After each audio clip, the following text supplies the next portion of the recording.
Nós temos aqui a presença ilustre de Pablo Marçal nos estúdios da Jovem Pan em São Paulo. Ele que é pré-candidato à presidência da República, vai bater um papo com a gente nesta sexta-feira. Pablo, muito obrigado por você ter aceitado aí o nosso convite, está participando aqui no nosso Morning Show. E eu já quero pegar e emendar justamente esse tema que a gente está discutindo aqui, das urnas eletrônicas. Você, como pré-candidato à presidência da República, você confia nesse sistema? Bom dia, obrigado pelo convite. Bom dia a todos os telespectadores, aos brasileiros, né? Se alguém... Tem gente aqui querendo falar? Não. É o seguinte, se alguém lúcido falar que as urnas são 100% confiáveis, essa pessoa ela está com algum problema. Eu vou explicar por quê. Porque se trata de uma tecnologia já antiga, né, pouco reformada. O que a gente, como brasileiro, tem que entender é que a gente tem que entender, estudar, né, provar por algoritmos qual que é o nível de confiabilidade. Agora, enquanto pré-candidato você se preocupa com isso, eu, Pablo Marçal, eu não me preocupo com isso. A tecnologia, se você não reformar ela, né, uma tecnologia já antiga, se você não continuar modificando, né, impedindo modificações e... né, num cenário tão tecnológico, igual o que são os dados, eu acredito que defender que isso é 100% confiável é uma mentira. Agora, eu imagino que o processo, do jeito que está, ela ultrapassa 90%, né, de confiabilidade. E agora, essa distância, a gente tem que dirimir ela com pesquisas constantes, com formas diferentes de analisar os dados. A gente sabe que qualquer sistema no mundo, eu tenho empresa de tecnologia, eu posso falar de programação, inclusive. Qualquer tecnologia tem como invadir. Não existe uma tecnologia que não possa ser invadida. Se ela foi criada e desenhada por alguém, alguém pode ir lá e acessar ela. Agora, longe de discordar do amigo que falou aí sobre os Estados Unidos tem nada a ver com campanha eleitoral brasileira. Boa. Eu acredito que esse assunto já começa a ficar caricato. Igual a minha candidatura, né, para muitos, a minha pré-candidatura. E essa candidatura? Conta um pouquinho pra gente, essa sua ideia aí de se lançar candidato à presidência da República, porque quem te acompanha muito pelo seu trabalho, empresário, escritor, influenciador digital, você fez vários cursos. Por que essa ideia de ser candidato à presidência da República? Porque 60% do Brasil não quer votar não vai votar nem no Luiz e nem no Messias. Então... eu fui aluno de escola pública praticamente a minha vida inteira, né? Já morei em periferia. Eu lembro muito bem que quando alguém estava querendo reclamar ou encher o saco, aí alguém virava do lado e falava assim: se você não gostou, vai lá você e resolve. Então, eu não tinha cargo político, mas desenvolvia política de forma privada, e depois eu vou explicar sobre isso. Me coloquei, vou mostrar para o Brasil, né, em relação a uma direção. Eu vejo que a polarização ela não está levando o Brasil para direção nenhuma. Talvez eu seja o único pré-candidato que não vai usar fundo eleitoral na campanha. E eu quero falar para você que está assistindo, você que é brasileiro, você não tem essas duas opções. Essa gestão política de medo, de votar no ruim ou no menos ruim, ou da rachadinha ou da rachadora, isso não interessa para o Brasil mais. O Brasil precisa acelerar, precisa ter uma proa. E a resposta que eu concluo é falar que o Brasil até 2032... a gente vai colocar ele no topo mundial de economia, de educação, mas isso tem que passar por uma transformação de mentalidade do nosso povo. Muito bem, Paulinha. Agora, Pablo, quem você pensa como vice? Assim, a gente fala muito aqui de chapa, tem essa chapa Lula-Alckmin, que, enfim, já polemizou bastante. Quem você pensa como vice para fazer essa chapa?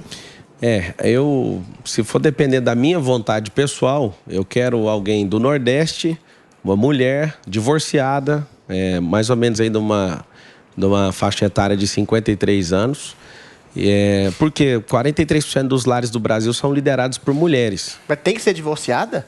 Eu queria divorciada, justamente para sensibilizar esse país. Eu achei curioso essa especificidade. Sendo bem específico, sim, é por conta da sensibilização que a gente precisa de representar isso no governo, né? O governo sempre é montado de forma política, não pensando no povo. Com certeza. Então eu peguei um desenho pensando no povo e deixei claro essas minhas intenções e sempre vou responder de forma clara e específica. É bem específico, né? Não precisa ser tão preciosista, mas a política tem um jogo, né, por trás dela. Essa caminhada agora, eu já tenho 12 partidos comigo, apalavrados, só que eles falaram o seguinte: você precisa pontuar. Se você não pontuar 2 dígitos, a gente não tem compromisso com você. E aí me coloquei à disposição.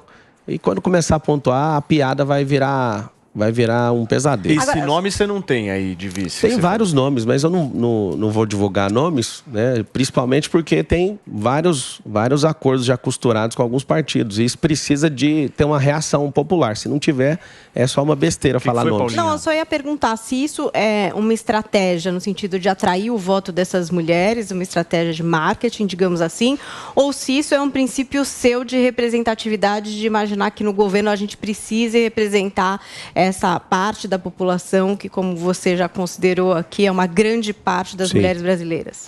Eu já respondi essa pergunta. Falei que é sobre sensibilização. Eu falei para sensibilizar realmente quem gasta o dobro de energia, né, para cuidar de uma família. Sensibilizar para voto, então, não no sentido de você entender que precisa de uma representatividade no governo dessas pessoas. Mas esse é o sistema eleitoral. Não, sim, eu não estou te julgando, eu só estou perguntando. Não, eu só estou respondendo a sua pergunta e reafirmando ela. O sistema eleitoral é esse, né?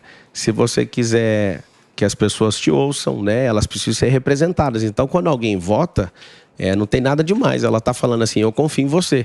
Você tocou meu coração, ou seja, é a forma de sensibilizar esse público e militar por esse público, né, durante o governo. Ô Pablo, pegando esse gancho da mulher divorciada, da representatividade das mulheres, do casamento, a gente tem uma polarização muito forte no país hoje, não só entre Lula e Bolsonaro, mas em convicções, né, ideológicas, direita, esquerda, conservadores, progressistas.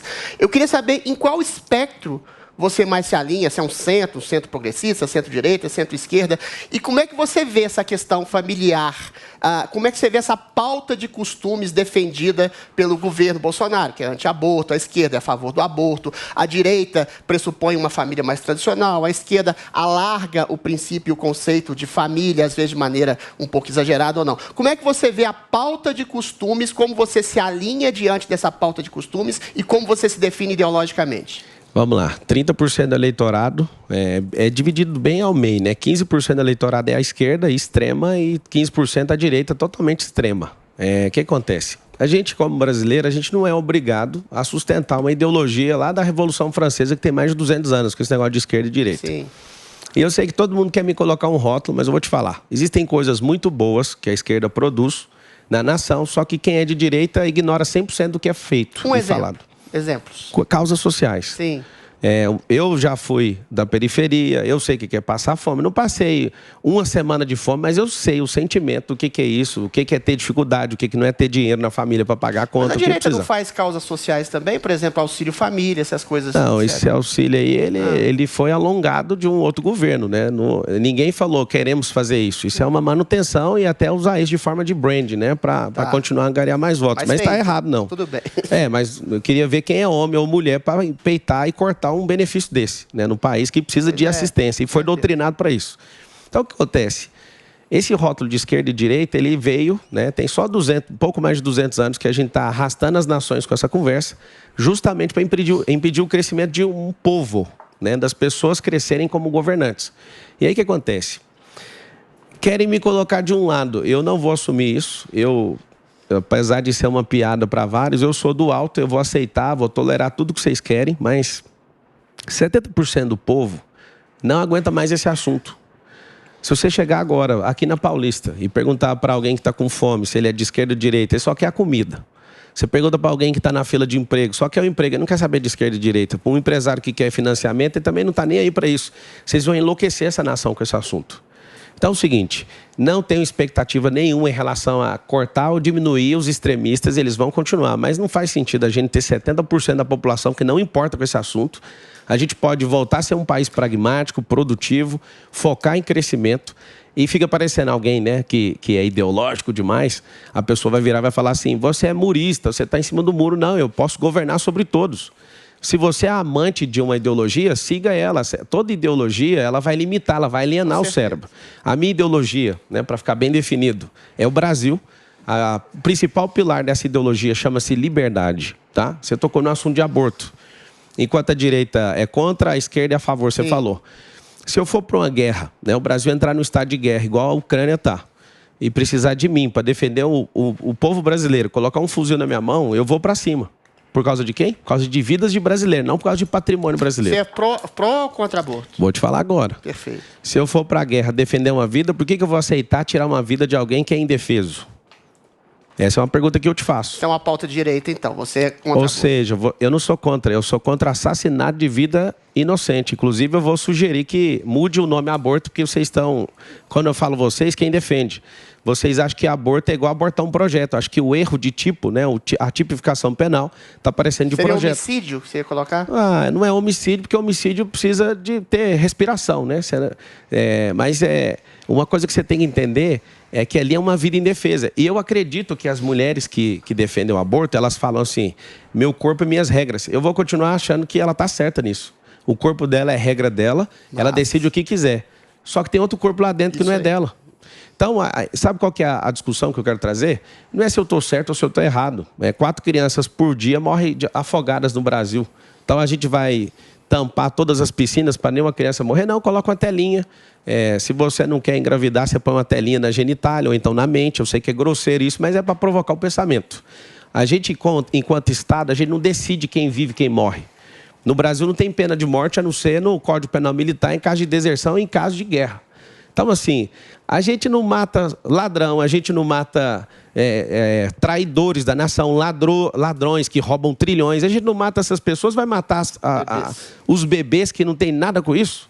Então, assim, a minha pauta, eu não sou engessado, você não vai falar assim, ele não pensa. É o seguinte, eu não concordo com um monte de coisa e eu acredito que o país, o presidente da República, ele pode pensar o que ele quiser, só que ele não pode falar o que ele quiser porque ele compromete a nação. Agora, minha pauta particular é liberdade. Eu quero dar liberdade para esse bebê nascer. Se não quiser cuidar dele, dá para alguém e alguém cuida. Zoe. Pablo, mas nesses 4 anos, quase 4 anos de governo Bolsonaro, a gente viu como é difícil governar, né? Quando a gente está de fora, acha que consegue mudar tudo. Quando entra, você vê como que funciona a máquina realmente, principalmente com o Senado. O Senado, todos os projetos que vão ajudar o Brasil, eles sentam a bunda em cima e não deixam, não aprovam, não votam, não levam para plenário. A gente vê o STF, que todo dia está interferindo aí em pautas que são do legislativo, que compete ao legislativo, ao executivo. Como que eles você chama? estão...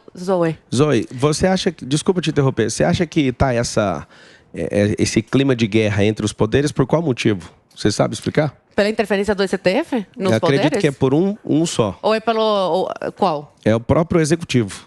Vou te explicar. Sim. Eu posso te ajudar aqui a chegar não na consegui conclusão. terminar a pergunta. Minha pergunta. O STF não tem culpa A minha nenhuma, pergunta Não, seria todo mundo tem sobre. culpa. São 3 poderes. A minha pergunta seria sobre o STF e o Senado Federal, que empacam todas as pautas do governo. Você não deu para perceber isso nesses 4 anos de governo? Como é importante eleger o presidente, mas também os outros representantes, governadores, prefeitos, deputados federais, estaduais.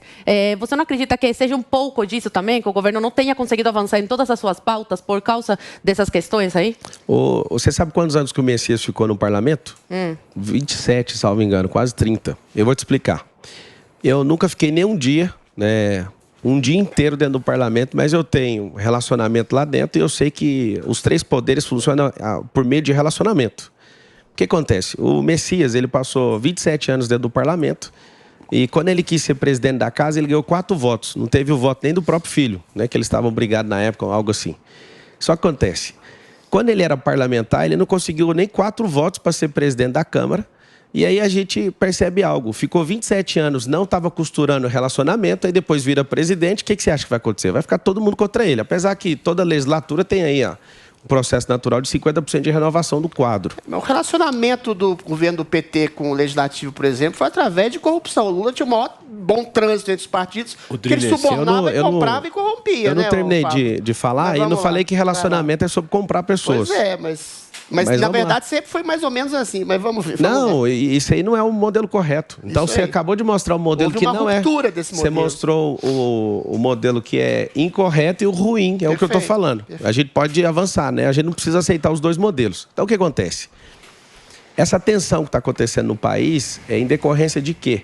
De alguém que fala tudo que pensa, de alguém que não se atém às responsabilidades de um executivo. Eu vou fazer uma analogia para você que é povo, para você entender. O presidente da República é o cargo mais frágil de todos. É alguém que tem que ser diplomático, alguém que tem que ser elegante, alguém que tem que ser nobre, alguém que precisa ouvir os filhos do Brasil. Então, se fosse uma família, eu faço essa analogia. O presidente da República é o pai da nação, temporariamente. O STF é a mãe, só que a mãe não tem mandato, ou seja, é praticamente vitalício. Madrasta, né? então. Não tem mandato, é madrasta. Aí o que Sem mandato é mãe.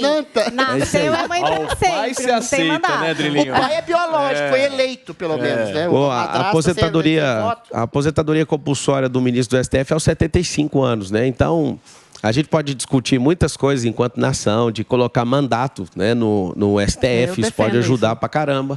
Agora, o que a gente não pode ter encrenca é com os filhos. Os filhos mais velhos são os senadores, e eles ficam 8 anos lá, e os deputados 4, e tem gente que está mais de 30 anos lá dentro. O que eu quero resumir? O problema institucional é de uma casa onde tem 11, ou uma casa que tem 513, uma casa que tem 81, ou de uma pessoa?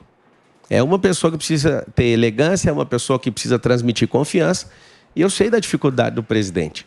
Eu sei que o que ele construiu, ele ajudou o Brasil a se livrar, né, dessa ideologia maluca. Vocês não vão me ver desonrando ele, e nem o Luiz. Quem sou eu para falar do Luiz, sendo que o STF foi lá e tirou ele, né, da prisão e deixou ele em paz? Mas você acha isso normal? O cara que foi condenado em 3 instâncias por uma dezena de juízes, o STF tirar por uma questiúncula jurídica, ele não foi absolvido. Ele foi descondenado por uma questiúncula jurídica. Você acha normal? Fala isso pra gente. Não é normal. Eu, enquanto... Você falou que não vê problema. Não vejo problema, porque pra que eu vou fazer isso? Porque aqui no Brasil tem quantos juristas, você sabe? Pra quê? Pra você não perceber, não soltar criminosos condenados por 3 instâncias por uma questiúncula jurídica. Só isso. Então, vamos lá. Você estudou direito? Não, querido, mas eu estudo muita coisa porque eu sou jornalista. Então vamos fazer o seguinte. Vamos estudar o direito, que o direito tem um devido processo legal. Infelizmente, se você perguntar para mim, você acha justo? Eu acho injusto. Então você vê problema. Não vejo problema, porque o problema precisa ser resolvido. E nesse caso não tem a solução do problema. Como presidente, o que você faria para resolver esse problema dessa injustiça formal perpetrada pela justiça brasileira? O presidente da República não tem competência para prender alguém. Então vai virar uma baderna. Não vai, tem um poder para isso. Como está? Deixa eu inserir o nosso Guga Noblar aqui na conversa. Guguinha, você está querendo falar, né? Claro, tudo bom, Pablo? Oi, obrigado Guga. Aí pelo tempo. Só sobre... Eu achei curioso ver um candidato a presidente que falou que não se importa com o que os americanos falam sobre a eleição. Eles já estão, inclusive, ameaçando com sanções econômicas se o Bolsonaro seguir refutando a eleição. Então, há um risco aí, talvez você, como candidato, não esteja ainda percebendo. Talvez você tenha... enfim, que prestar atenção no que eles estão dizendo, eles estão fazendo uma ameaça. E sobre as urnas, o pessoal falou que, do jeito que a Zoe todo mundo fala, parece que desde 96 é a mesma urna. Cada eleição a gente atualiza. Inclusive, nessa eleição a geração, vai ser o modelo UE do 2020. Vai ser um novo modelo já nessa nova eleição, que foi apresentado desde dezembro do ano passado. Está sempre aprimorando a cada eleição. Só uma pergunta, Pablo, Guga. Se você me permitir, você acredita que as urnas são 100% confiáveis? Eu queria só saber isso. Eu vou no que eles dizem, é 99%, mas não quer dizer que é 1% de erro, não. É 99% e esse 1%, na verdade, dizem que é só 0,01% de inconformidade. Certo. Isso são vários testes que foram feitos. Eu realmente não sou um especialista, eu vou em quem testou. E foram chamados vários especialistas que testaram e chegaram a essa conclusão. Então, eu estou tranquilo, como você também, com relação à eleição. Agora, Pablo, para misturar um pouco esse seu lado político também com a sua história de vida que as pessoas não conhecem, tem um vídeo seu muito polêmico, né? Que você está numa igreja orando, fazendo lá a sua oração e você pede para uma mulher, uma cadeirante, você faz uma cadeirante levantar da cadeira. Você tenta fazer uma cadeirante levantar. Você chega a ajudá-la a se levantar. Então fica a pergunta, um pouco brincando com isso. Se você não conseguir virar presidente da República, você vai virar um novo Jesus Cristo, um Jesus Cristo 2.0, um novo profeta que faz milagres? O que foi aquilo? Isso te incomoda? Você é o primeiro jornalista que faz esse tipo de pergunta. Isso te incomoda? Olha, me incomoda ver uma pessoa pegar um cadeirante e fazer aquilo que parece para mim impossível, né? O que seria Você é cristão, Guga?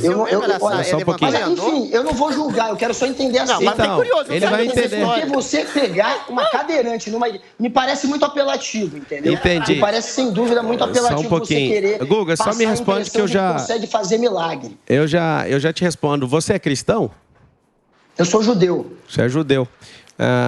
É o seguinte, o judeu acredita em milagre? Não, desse tipo não. Desse tipo não. Primeiro, então, você não é judeu, porque o judeu pratica milagre. Existe o judeu ateu, você sabe, né? Então você é um judeu ateu. O judeu é um povo. Então. Eu acredito em milagre, mas você fez um milagre, Pablo? Responde pra gente. Não, deixa eu resolver com o Guga e a gente fala. É o seguinte, então você também é ateu, Guga? Não, eu sou judeu, que eu acredito em algumas coisas do judaísmo, mas jamais acreditaria no poder do Pablo fazer milagre, por exemplo. Achei bem apelativo. O Guga assistiu o vídeo, eu fiz o milagre? Você faz milagres? Ô, Guga, você assistiu o vídeo, eu fiz o milagre? Ô, Guga, porque senão não tem milagre para as pessoas ouvirem, Mas ele que tá me perguntando, Vamos lá. É proibido fazer pergunta para jornalista, Guga? Não, mas eu só tô respondendo. Você assistiu o vídeo? Guga, você assistiu o vídeo? Assisti. E o que você viu no vídeo? Conta pra todo mundo aí. Eu vi você pegar uma cadeirante, tentar levantá-la e passar essa impressão de que você estava ali. E ela levantou? De sofrimento. Ela levantou? Com o seu apoio, né? Ela levantou ou não? Chega a se levantar de leve com o seu apoio. E aí ela voltou e sentou? Coloca ela de volta. Ela voltou e sentou? Sim, mas então tá resolvido aí. Então tá resolvido aí. Qual foi a sua intenção?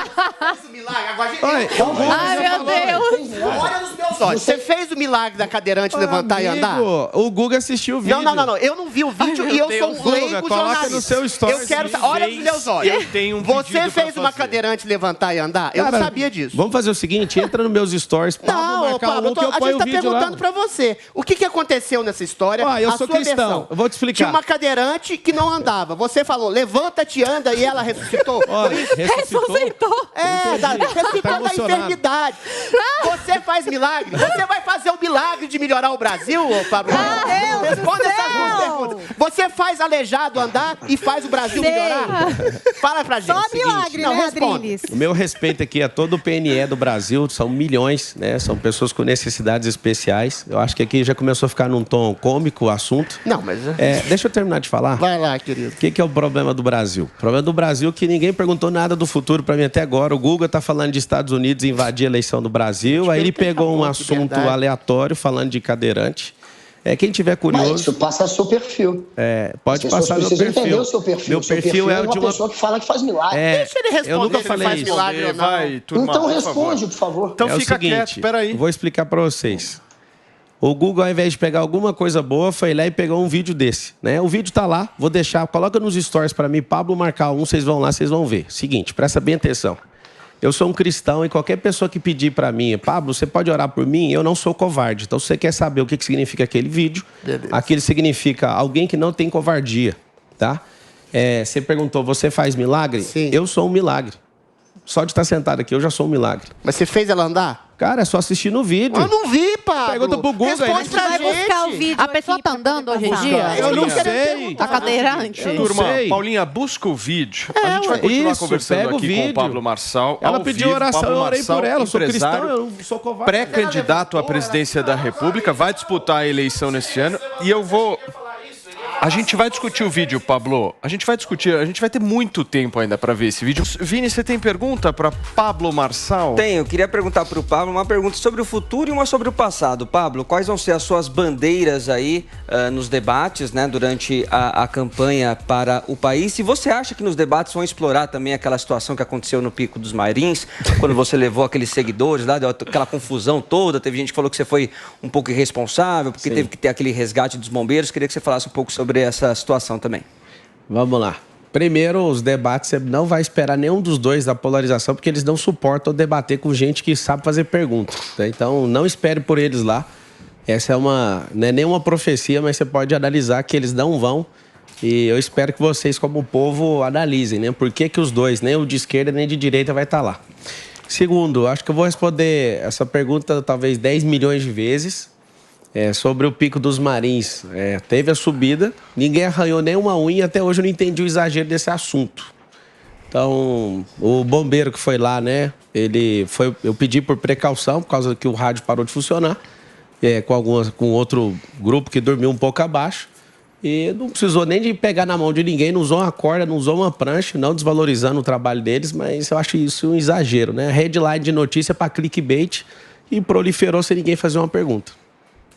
Muito bem. Pablo, deixa eu te agradecer. Você falou que ia perguntar... E das bandeiras? Das bandeiras. Tá. Deixa eu falar das bandeiras. Bandeira é o seguinte, a gente, em 10 anos, né? A gente não pode fazer um projeto eleitoreiro ou eleitoral.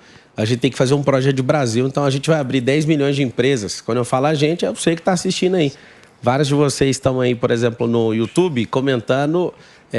Talvez vocês não estão empreendendo e vocês podem passar a empreender nesses próximos 10 anos, porque o governo federal ele não vai ajudar o Brasil a crescer de forma nenhuma. Ele pode fazer um belíssimo papel de não atrapalhar a nação, que eu vejo que atrapalha bastante aqueles que querem produzir. O Brasil é dividido em 3 classes, tá? Não é classe média, classe alta, não. É a classe de quem produz, né, de quem trabalha e põe energia nisso, de quem empreende e de quem investe. E eu quero que o povo brasileiro, né, da educação, por exemplo, aprenda desde pequeno sobre investimento, sobre digitalização. A gente tem que fazer o país se digitalizar. A gente tem que construir uma forma diferente de fazer nação, né? Não na discussão de polarização. A gente precisa de... inclusive, você pode contar com isso a partir de 2023, uma Universidade Federal Digital. Hoje a gente tem 68 universidades federais e vai continuar essas 68. A gente vai ampliar fisicamente as que fizer sentido, nas regiões que não tem, mas a gente vai investir tudo naquilo que é digital. As pessoas não largam o celular. Tem vários de vocês, se vocês puderem responder no YouTube, quem está trabalhando agora, enquanto você está bilhetando lá, trabalhando para um empregador, você está assistindo aqui ao mesmo tempo. Se você é empreendedor e pode fazer isso, ou você é um improdutivo, não está fazendo nada e pode assistir a hora que você quiser. Nós vamos fazer o Brasil produzir, para regular essa inflação. A gente precisa de aumentar a produtividade, a gente precisa de parar com esse marasmo nesse país e focar naquilo que a gente vai chegar. Em 2032, a nação mais próspera da Terra. Muito bem. Pablo Marçal participou aqui do nosso Morning Show nesta sexta-feira. Pablo, obrigado, viu, pela sua participação, por você ter respondido aí as nossas perguntas. O clima é mais descontraído aqui, espero que você tenha se divertido. Eu gostei, espero voltar mais vezes. Não conhecia nenhum dos senhores, assim como os senhores também e as senhoras não me conheciam, né? Eu acho que o Brasil precisa se conhecer, porque já chega desses dois. Coloca a hashtag aí, chega desses dois, é hora do Brasil ser repensado, tá bom? E infelizmente a cadeirante ela não levantou, espero que... Não fez milagre, Pablo? Infelizmente, ainda bem que não aconteceu. Uma hora vai.